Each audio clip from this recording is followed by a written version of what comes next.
بسم اللہ الرحمن الرحیم۔ السلام علیکم ورحمۃ اللہ وبرکاتہ۔ 23ویں پارے کے خلاصے کے ساتھ ندیم ماہر آپ کی خدمت میں حاضر ہے۔ اس پارے میں 4 حصے ہیں۔ سورہ یاسین کا بقیہ حصہ ہے اس میں، جو 22ویں پارے سے شروع ہوئی تھی۔ سورہ صافات ہے، سورہ صاد ہے اور سورہ زمر ہے۔ سورہ یاسین کے بقیہ حصے میں 3 باتیں ہیں۔ اللہ تعالیٰ نے سب سے پہلے تو ہم آپ کو یہ بتائیں کہ سورہ یاسین کی بہت زیادہ فضیلت ہے۔ حدیث میں نبی کریم صلی اللہ علیہ وسلم کا ارشاد ہے، آپ نے فرمایا کہ ہر چیز کا ایک دل ہوتا ہے اور قرآن مجید کا دل سورہ یاسین ہے۔ تو گویا یہ سورہ دھڑکتا ہوا جیسے انسان کے اندر دل ہوتا ہے، تو ایسے ہی یہ سورہ قرآن مجید کا دل ہے۔ اس کے بارے میں آتا ہے کہ اس کا بڑا عظیم ثواب ہے۔ جو شخص اس کو پڑھتا ہے صدق نیت کے ساتھ اور خشوع و خضوع کے ساتھ اگر وہ تلاوت کرتا ہے تمام چیزوں کی رعایت کرتے ہوئے، تو اس کو 10 بار قرآن پڑھنے کا ثواب ملتا ہے۔ اس کے علاوہ مغفرت کے لیے، حاجت روائی کے لیے کوئی بھی ضرورت ہے، آپ نیت کیجئے اور سورہ یاسین کی تلاوت کیجئے، اللہ تعالیٰ آپ کی اس مراد کو برلاتے ہیں۔ اس کے علاوہ نزع کے وقت جب انسان پر آخری وقت ہوتا ہے تو سورہ یاسین کی تلاوت کی جاتی ہے، اس کی روح سکون کے ساتھ اس کی روح اس کے جسم سے نکلتی ہے۔ آخرت میں شفاعت کے لیے سورہ یاسین کو پڑھا جاتا ہے۔ ایسا شخص جو سورہ یاسین کو پڑھنے والا ہوگا انشاءاللہ العزیز وہ آخرت میں شفاعت سے محروم نہیں ہوگا۔ تو یہ سورہ بڑی فضیلت والی ہے۔ اور اس سورہ میں جو خاص بات ہے وہ یہ کہ اس میں ایک حبیب نجار کا ذکر کیا گیا ہے۔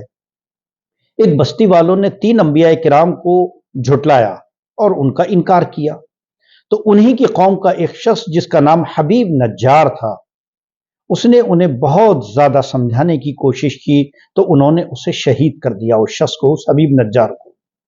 جنت میں جا کر جب اس نے وہاں پر نعمتیں دیکھی جنت کی حبیب نجار نے، تو اس نے پھر یہ تمنا کی اور یہ کہا کہ کاش میری قوم کو یہ معلوم ہو جائے کہ مجھے یہاں کتنی نعمتیں ملی ہیں۔ تو اتنی بڑی نعمت حبیب نجار کو اللہ نے دی کہ جب اس کو شہید کیا گیا تو اللہ نے اس کو جنت کی نعمتوں سے نوازا، تو اللہ نے اس نیک بندے کا ذکر کیا ہے۔ اس کے بعد اللہ تعالیٰ نے اپنی قدرت کے کچھ دلائل دیے ہیں۔ سورہ یاسین میں اللہ نے دلائل ایک دم ایسے دیے ہیں کہ انسان اگر زبان سمجھتا ہو عربی زبان، یا آپ اس کو کبھی ترجمہ پڑھیں، آپ اس کی تفسیر پڑھیں، تو آپ کو اندازہ ہوگا کہ اللہ تعالیٰ نے اپنی کن کن نشانیوں کا ذکر کیا۔ اللہ نے مردہ زمین سے، یعنی زمین مردہ ہوتی ہے لیکن جب بارش کا قطرہ اس پر پڑتا ہے تو اس میں سے زندہ چیزیں اگنے لگتی ہیں، یعنی زمین کو زندہ کر دیتے ہیں اللہ تعالیٰ صرف ایک بارش کے قطرے سے۔ یہ کتنی بڑی نعمت ہے اللہ کی اور کتنی بڑی نشانی ہے۔ اور رات اور دن کا جو اللہ نے پورا سسٹم رکھا ہے، والشمس تجری لمستقر لها ذلك تقدیر العزیز العلیم والقمر قدرناه منازل حتى عاد كالعرجون القدیم۔ تو سورج اور چاند کا نظام جو چل رہا ہے، کوئی چیز کسی سے نہیں ٹکراتی، سب چیز اپنے محور میں گردش کر رہی ہیں۔ کتنا بڑا نظام ہے یہ! اگر آپ سوچیں، سائنس آج اتنی ترقی کر چکی ہے، اس کے بارے میں تحقیقات جاری ہیں اور قیامت تک جاری رہیں گی، لیکن اللہ تعالیٰ نے جو نظام بنا دیا اس نظام تک کوئی نہیں پہنچ سکتا۔ اس کے علاوہ اللہ نے کشتیاں اور جہاز جو سمندر میں چلتے ہیں، کون ہے ان کو جو رستہ دکھاتا ہے؟ قرآن مجید نے اس کا ذکر کیا۔ اس کے بعد قیامت اور محشر کی ہولناکیوں کا ذکر کیا کہ قیامت میں اتنا ہولناک منظر ہوگا قیامت کا، اور وہ جو محشر برپا ہوگا وہ عجیب و غریب محشر ہوگا۔ تو کیا یہ لوگ اس کو نہیں سوچتے؟ سور پھونکنے کا تذکرہ قرآن مجید نے اس سورہ میں کیا، اور اس دن مجرموں کے منہ پر مہر لگا دی جائے گی، وہ کچھ نہیں بول پائیں گے بلکہ ان کے اعضاء ان کے خلاف گواہی دیں گے۔ تو اس سورہ کے اندر اللہ تعالیٰ نے اپنی نشانیوں کا اور ہولناکیوں کا قیامت کی ذکر کیا ہے۔ اس کے بعد اس میں سورہ صافات ہے۔ سورہ صافات میں 2 باتیں ہیں۔ ایک تو جہنمیوں کا آپس میں باہم لان تان، ایک دوسرے کو لان تان کریں گے، ارے تم نے ہمیں بھٹکایا، وہ کہیں گے تم نے ہمیں بھٹکایا۔ اور پھر انبیاء کرام علیہ السلام کے قصے بیان کیے گئے۔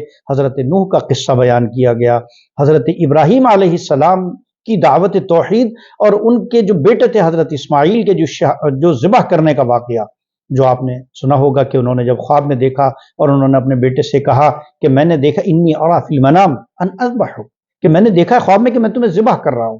تو حضرت اسماعیل نے کہا کہ یا ابت افعل ما تؤمر، اے والد صاحب آپ وہ کریے جس کا آپ کو حکم دیا گیا ہے۔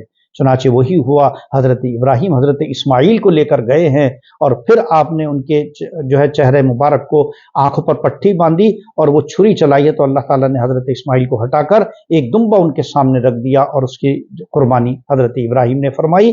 वो अल्लाह ताला के इम्तिहान में कामयाब हुए और उस इम्तिहान में कामयाबी और वो जो इम्तिहान है कुर्बानी का, वो अल्लाह ताला ने क़यामत तक जारी और सारी कर दिया।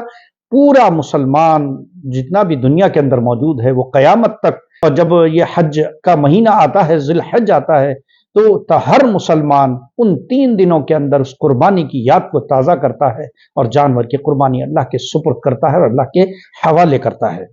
तो वो जिक्र इसमें हुआ।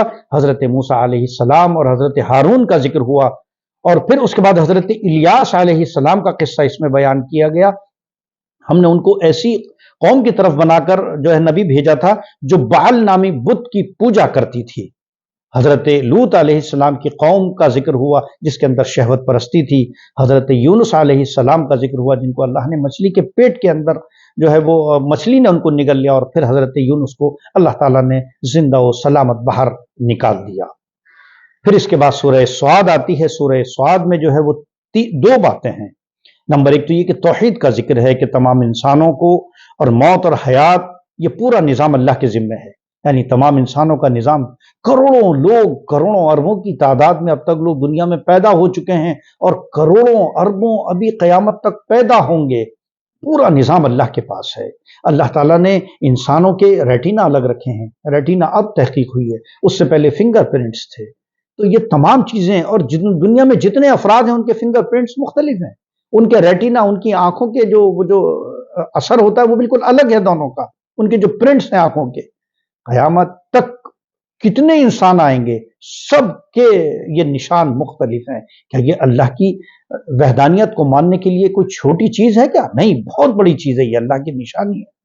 रिसालत का जिक्र हुआ, नबी करीम सल्लल्लाहु अलैहि वसल्लम को तसल्ली दी गई, कुरैश की मजम्मत की गई, क्योंकि कुरैश के जो सरदार थे अबू जहल, वलीद इब्न मुगीरा, ये जो लोग थे वो आपको सही कहते थे और ये कहते थे कि मोहम्मद बिल्कुल सही है, ये अमीन है, सादिक है, लेकिन आप सल्लल्लाहु अलैहि वसल्लम की दावत हक को नहीं मानते थे, क्योंकि इस दावत को मानने से उनकी जो वो खानदानी इजारादारी थी, जो कुरैश, जो उनकी एक चौधराहट थी, उस चौधराहट को ज़र्ब पहुंचती थी।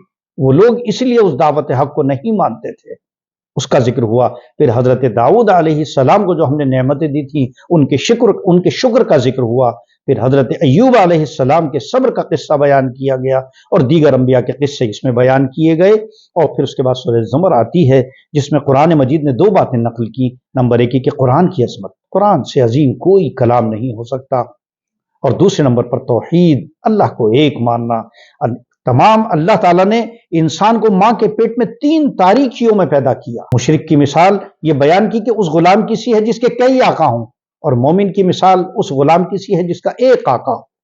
तो हमारा रब एक है और हम उसी के मानने वाले हैं, लेकिन हम किसी ऐसे बहुत सारे बुतों को नहीं मानते कि एक गुलाम हो और उसके इतने सारे आका हों।